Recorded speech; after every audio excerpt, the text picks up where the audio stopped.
welcome on stage Stephanie Nunes from Genesis.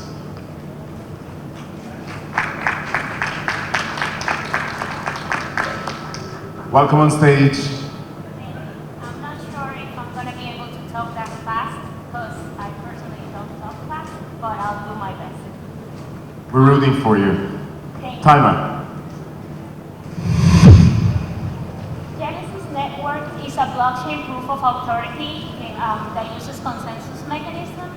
It features a network of validators responsible for maintaining the integrity of the transactions. There are currently 33 validator nodes, including community members and 2 NBA players. We were launched in 2023. We host 32 projects across our blockchain, such as infrastructure, health, DeFi, gaming, and security. That's the projects that are currently on our blockchain.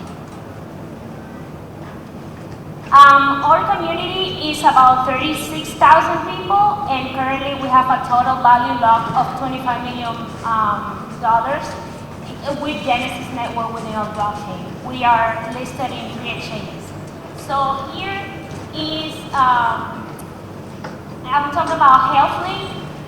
According to a research done by the World Health Organization, more than 400 million people do not have access to health services. 6% of low-middle income countries are pushed into extreme poverty because of health spending.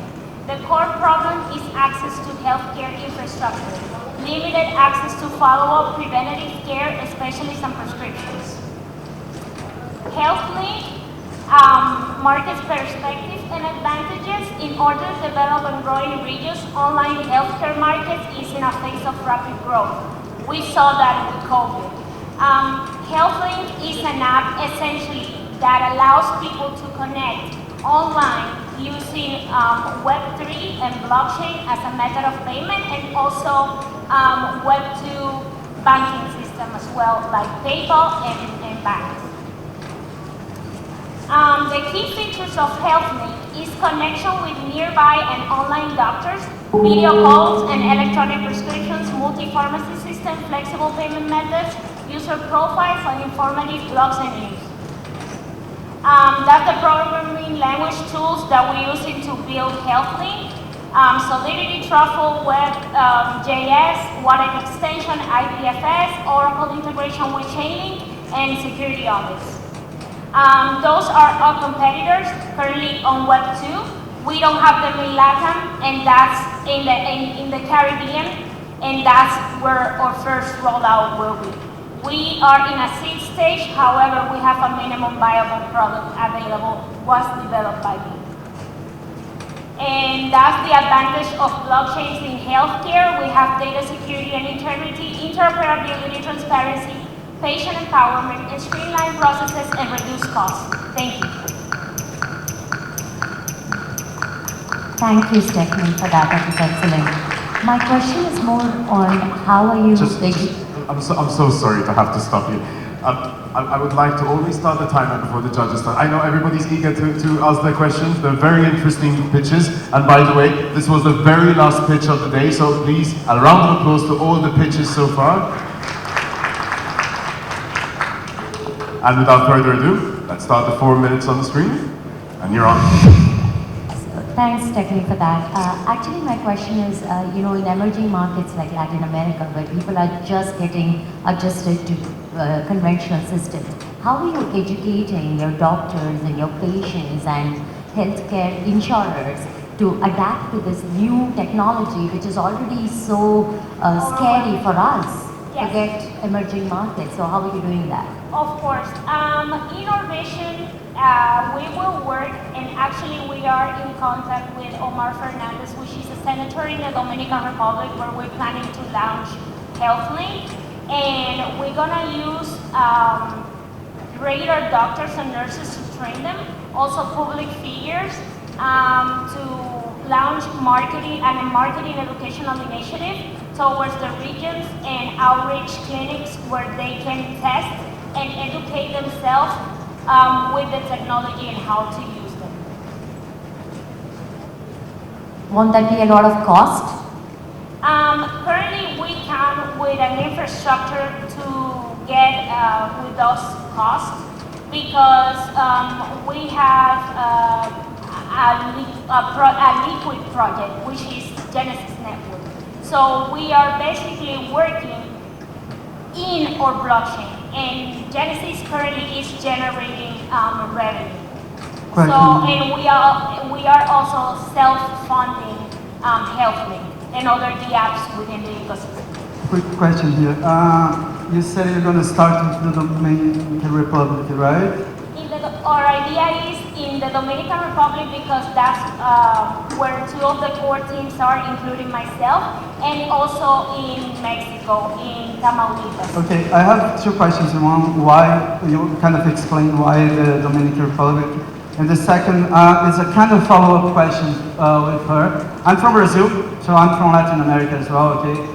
And You know the struggle. yeah, exactly. But and I know that a lot of the struggle also comes from the lack of access to technology in very remote places. For instance, there is not even a broadband network or internet at all.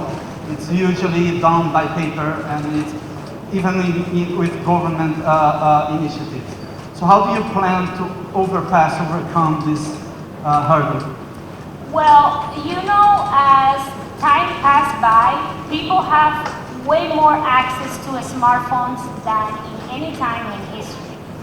The internet problem, which is currently something that we are looking into right now, we can solve them using Starlink services, which is satellite internet. So by working with governments in terms of educating them about how does this project work and including a Starlink in our infrastructure package, I think we can tackle the connectivity and also the educational part. So the idea is to have this partnership with Starlink or any kind of provider like this. I'm asking this because, for instance, I'll give you an example. In Brazil, the biggest social network is actually WhatsApp because it consumes less broadband from the population. So they don't use that much Instagram because it consumes too much of their internet, the 5G or so on. So the idea is to have this partnership to actually implement the idea. Well, you know, in Latin they use a lot of, I don't know if you mentioning the partnership with educational and social media or how we can, or can you rephrase that? I think I have the question that will help you to answer what was stated. So can you elaborate on the use cases? You mentioned that you really target as well pharmaceutical market. So maybe you can tell us more about your core partnership and pivots that you have accomplished already so far as a traction as a result of your pivot. So the use cases, basically within the app will be online doctors' visits, and pharmacies is just to use them to refill the prescription and have them delivery to the house. So the app will have also a delivery system where we can connect pharmacists, doctors, and users in one platform. Could you just walk us through very quickly regarding the allocation of investments? What investment are you looking for and where is it going to? I'm willing to share that in more detail in private because I don't have time. Thank you very much, Stephanie, for that. I'm sorry. Thank you very much, Stephanie. This was Genesis, our last pitch of the day. Now comes the exciting part. Now we're gonna have a vote, which you probably are already way ahead of me at. So can I get a couple of comments from the judges? How did you feel the pitches went? Were our pitches well prepared? Alex has his hand up. He definitely wants to say something. Alex? Do you remember what I mentioned just before the first pitch? So question number 3, so what are you doing, how are you different? So I didn't see any market positioning, nor competitor comparison tables. I think that's a really important point because we really need to understand who are you aiming to beat, or at least who are you going to take market share from. And the second part, guys, like if you want to actually get an investment, you have to show how you're going to generate revenues and scale the company. So that's probably the fourth question that I think wasn't shown so much. And one more point as well. If you have a working product, guys, don't show slides. Do a live demo or record it on a video. Show us how the product actually looks rather than just having sexy slides. Thank you very much, Alex. Next. Yeah, I would like to add here, so sometimes it's really hard to understand at what stage you are right now, as you can bring the beauty to the slides, but you are not disclosing, not market opportunity, you are not showing where you are right now on your product stage, as was importantly stated that the demo for 30 seconds will help that, and of course your biggest treasure, which can be sometimes up to 30% of your valuation, which is team. So it's really important to prepare your pitch. I think like there are numerous of existing templates, Ikigai Capital, and many others that represent what are the structure of the pitch deck, what you can represent, so judges and the audience can really get the message and make it clear.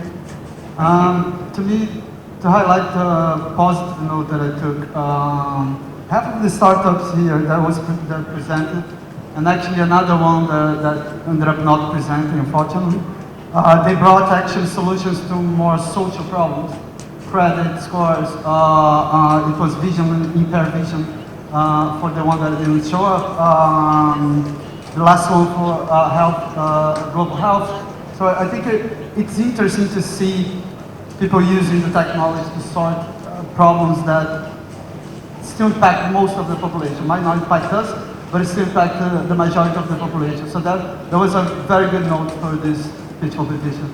Thank you very much. I feel like you've been very observant and you put your hands up. I knew I had to come to you. Please elaborate on what you thought. First, I wanted to congratulate the startups and to add feedback. It's very good to piggyback. They talk about Elon Musk, WorldCoin. We adults usually learn something new by associating with something we already know. But doing that in a negative manner is not good. And I would like to see more about their bootstrapping strategy. What they are doing, let's say, with their own money, with their own capacities. And even if they don't have anything built, what they can do is they can grow the community. Because what Elon Musk can do, he can put an idea, he has leverage with nothing built and can build a tribe around that idea. And this should be very important for any startup, to show that there is traction on the idea first. Thank you very much. Thank you. You can? Yeah. So, few things. Something what is striking me always, when listening to the live pitches, less is more. Meaning, too much text probably doesn't help when it comes to, creating the focus. So, if you're on the stage, you pitch and you'd like the focus to be on you, not on the slides, you probably don't want people to try to read your slides. Probably prefer them to listen to you. So that's something, what comes up fairly often. Another thing, what Dariia said, I like that. I mean, certain structure being put in place. So, starting from the last slide, what are you asking for? Like, why you're here? I understand that we're talking about investment pitches, so, let's be clear about it. Moving back again from the last one, the revenue model. So what's your business model? How are you going to make money? Why it's supposed to be sustainable? The next thing, go to market. So what is your next step? I mean, lots of, if not all of the projects, most of the projects here are at the early stage, right? So if they're supposed to scale up, how they're going to scale up, how they're going to use the funds they're asking for in order to scale up. So what channels you're going to use, how expensive those channels would be, what you can do within the team, what skills you have to acquire, and so on and so forth. I don't want to steal the show, but that's very true. I just want to add to this. First of all, I appreciate everyone's advice to the startup, of course, but we also have to remember that it's a 3-minute speech, and they don't have that much time to actually dive into some of the topics that we discussed, and we want them to dive in. So yeah, I'll say for the next, let's keep busy mind. Can I shoot like in a 3 words? So shoot the market opportunity, elaborate on the problem, show the demo, sell your team, and shine bright. Very good. Save the best for last.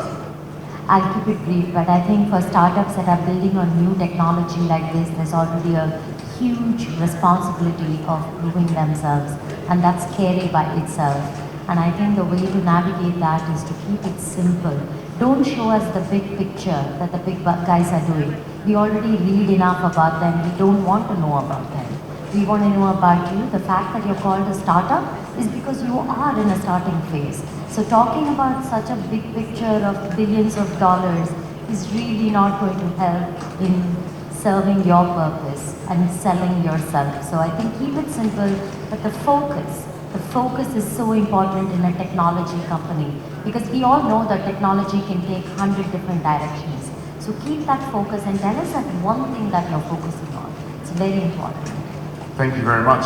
I hope everybody that's joining us over here today and also checking us out on our live streams will take note of this for the individuals that want to pitch their ideas in the future. 3 minutes, your what, your how, your why. Bring it to the stage, and of course, you have the choice to make a lovely future for your business. Ladies and gentlemen, I have in front of me over here all the votes, and I also have a winner.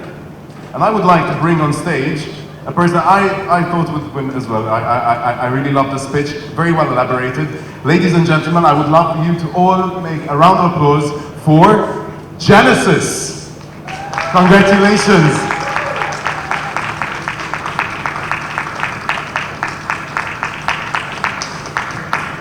Very well deserved, Stephanie. It's a bit heavy, so I hope you're ready. If you'd like to tell us something. Well, thank you very much. This is actually my first winning thing. Right? Sorry. And you know, thank you. Coming from Latin, you know the struggle. Genesis is based in the US, in Seattle, Washington. But you know, our roots are from Latin America and the Caribbean. So the fact that we all here are pioneers, are in the 1% of people that are in the industry, we need to use the platform and this traction to do good things around the world. Money, it is a way to achieve that, but it doesn't need to be the 100% focus. Because we built Genesis from the ground up with our savings, and right now our community might be not the biggest, but it's 36,000 people and 1,700 active wallets, 4 exchanges, and Genesis was built from a garage in Seattle, Washington. Yes. Thank you. Congratulations, Stephanie. Genesis, everybody. So I'd like to thank you very much for stopping by. For everyone who would like to remain over here, Olga will be taking over the stage again very soon for our next panel. And whoever is leaving us, happy networking. Good afternoon.